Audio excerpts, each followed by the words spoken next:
रामपुर गांव में एक रोहित नाम का लड़का रहता था। वो अपने माता पिता के साथ रहता था। उसकी एक छोटी बहन भी थी जिसका नाम था प्रेरणा। रोहित बहुत अमीर था।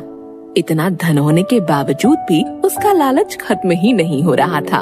वो धन कमाने के नए नए हथकंडे अपनाता रहता। एक दिन, अरे कहाँ हो? यहाँ आओ जल्दी। अरे जल्दी आओ भाई। क्या हुआ? आ रही हूँ। इतना हड़बड़ाए हुए क्यों हो? तुम्हें पता है उस शापित घड़े को लेने के चक्कर में फिर से एक आदमी मारा गया। अरे रे, सब लोगों को पता है उस घड़े के बारे में, फिर भी लोग न जाने क्यों उस घड़े को लेने की कोशिश करते हैं। हाँ हाँ, कह तो तुम सही रही हो। माँ, पिताजी, आप लोग किस घड़े के विषय में बात कर रहे हैं? किसी भी नहीं, किसी भी घड़े की नहीं। रोहित, आज काम पर नहीं जाओगे क्या? बस जा ही रहा था।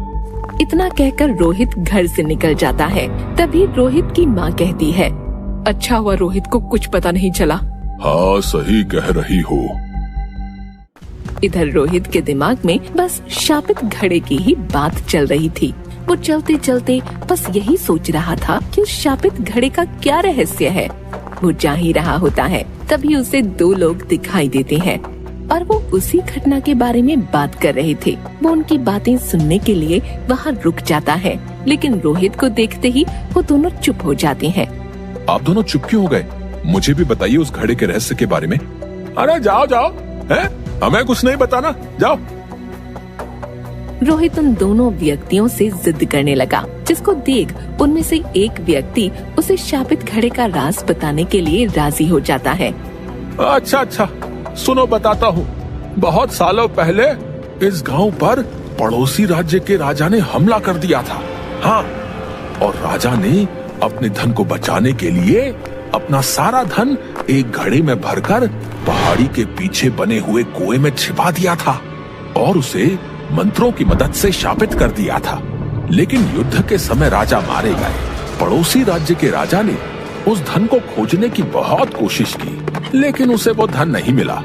लेकिन थोड़े दिन बाद उसे उस खजाने के बारे में पता चल गया और वो खजाना लेने वहां गया। लेकिन जैसे ही उसने घड़े को छुआ, वो मारा गया। लोग ऐसा कहते हैं कि उस खजाने की रक्षा एक राक्षस कर रहा है जो बहुत ताकतवर है। अब क्या वो घड़ा अभी भी वही है? हाँ, अभी भी वही है, लेकिन कोई भी व्यक्ति उसे पा नहीं सकता। जो भी वहाँ जाता है वो राक्षस उसे जिंदा नहीं छोड़ता। हाँ, अब अच्छा, अब मैं चलता हूँ।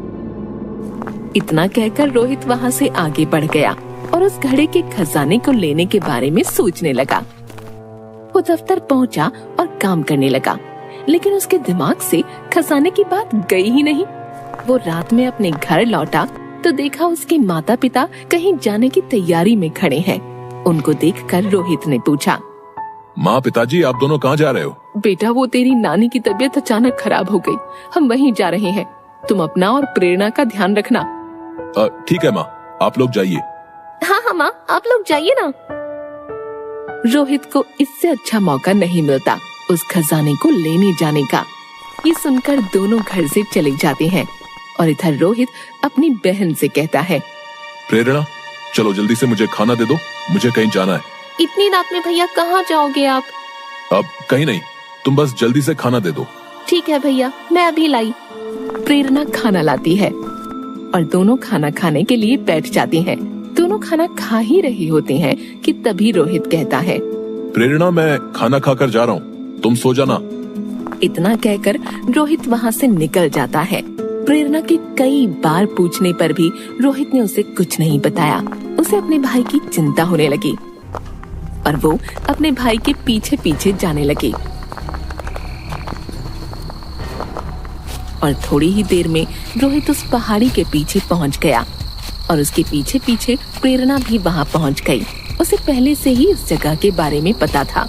उसने अपने भाई को रोकने के लिए उसे आवाज दी, भैया, रोहित भैया, रुको ना। रोहित आवाज सुनकर रुक जाता है और देखता है कि एक लड़की उसकी तरफ भागी चली आ रही है। तभी प्रेरणा भागी भागी रोहित के पास पहुंचती है। प्रेरणा को देखकर रोहित को गुस्सा आ जाता है और वो कहता है, तुम यहाँ क्या कर रही हो? तुम क्यों आई हो मेरे पीछे? भैया आपको पता भी है इस जगह के बारे में, चलिए आप यहाँ से। तू जा, मैं आ जाऊंगा थोड़ी देर में। नहीं भैया आप चलिए यहाँ से, कहीं आप उस घड़े से वो शापित खजाना तो लेने नहीं जा रहे? हाँ, मैं वही खजाना लेने जा रहा हूँ। इतना सब कुछ तो है हमारे पास, आप क्यों लालच कर रहे हो? चलो ना। प्रेरणा ने उसे समझाने की बहुत कोशिश की, लेकिन रोहित नहीं माना और आगे की तरफ चलने लगा। प्रेरणा भी उसके पीछे पीछे चलने लगी और थोड़ी ही देर में वो उस घड़े के पास पहुंच गए।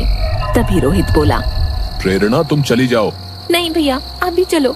ठीक है, मत जाओ, यहीं रहो तुम, मैं कुएं के अंदर जा रहा हूँ। प्रेरणा वहीं कुएं के पास रुक जाती है और रोहित उस कुएं के अंदर जाता है।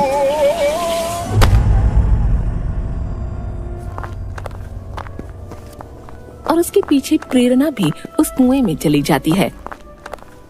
रोहित थोड़ा आगे बढ़ा तो उसे घड़ा दिखाई दिया जिसमें सोने के सिक्के भरे थे। वो वहीं रुक गया। प्रेरणा भी वहीं छिप गई। वहीं उस घड़े को देखकर रोहित की खुशी का ठिकाना नहीं रहा और वो उस घड़े के पास जाकर कुछ देर तक उस घड़े को देखता रहा।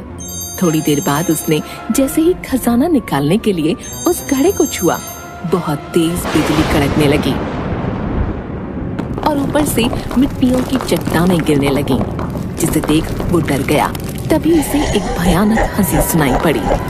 उसने डर के मारे अपने हाथ पीछे खींच लिए और पीछे मुड़कर देखा तो उसके सामने एक राक्षस खड़ा था। उस राक्षस की आंखें अंगारों की तरह लाल थीं। उस राक्षस ने रोहित को घूरते हुए गुस्से में गुर्राया। दुष्ट व्यक्ति, तेरे पास किस चीज की कमी है जो तू यहाँ आया है? तेरे पास सब है, फिर भी तेरा लालच तुझे यहाँ खींच लाया। राक्षस की ऐसी बातें सुन रोहित डर से कांपने लगा। डर से कांपते कांपते उसने कहा, मुझे माफ कर दो, मुझे माफ कर दो, मैं कभी भी ऐसी गलती नहीं करूंगा। लालच करने वालों के लिए मेरे पास कोई माफी नहीं है। तुम्हें इसकी सजा मिलेगी और इस गलती की बस एक ही सजा है और वो है मौत। राक्षस की ये बात सुनकर प्रेरणा भागी भागी वहाँ आई और बोली, आप मेरे भाई को माफ कर दीजिए, आप उसकी जान मत लीजिए, आप उसे छोड़ दीजिए, चाहे तो उसके बदले आप मेरी जान ले लो। आप इसे कुछ मत कीजिए, आपको जो सजा देनी है आप मुझे दे दीजिए। मैंने गलती की है, मेरे मन में लालच था। प्रेरणा, तुम पहली ऐसी लड़की हो जो यहाँ खजाना लेने के मकसद से नहीं बल्कि किसी को बचाने के मकसद से आई हो। इसलिए मैं तुम्हें तुम्हारे भाई को बचाने का एक मौका देना चाहता हूँ। बताइए मुझे क्या करना होगा? तुम्हें मुझे इस बंधन से मुक्त कराना होगा और तुम ही इस काम को कर सकती हो। लेकिन मैं ये सब कैसे करूँगी? तुम्हें मेरे एक सवाल का जवाब देना होगा, जिसके सही उत्तर के लिए मैं तुम्हें 2 मौके दूंगा। पूछिए। बताओ वो क्या है जो किसी के लिए और कभी नहीं रुकता। लेकिन ध्यान से याद रखना, बस 2 मौके हैं तुम्हारे पास।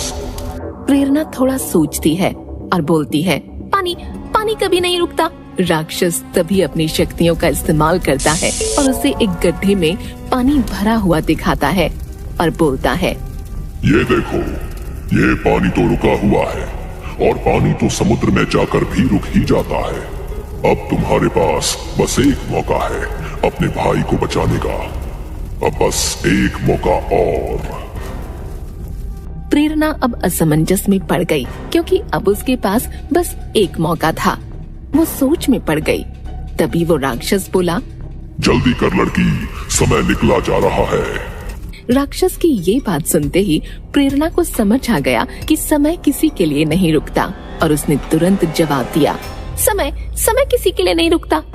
तुमने एकदम सही जवाब दिया है।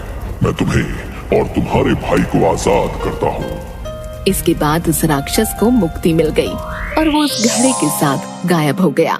इधर रोहित को भी समझ आ गया था कि लालच करना बुरी बात है।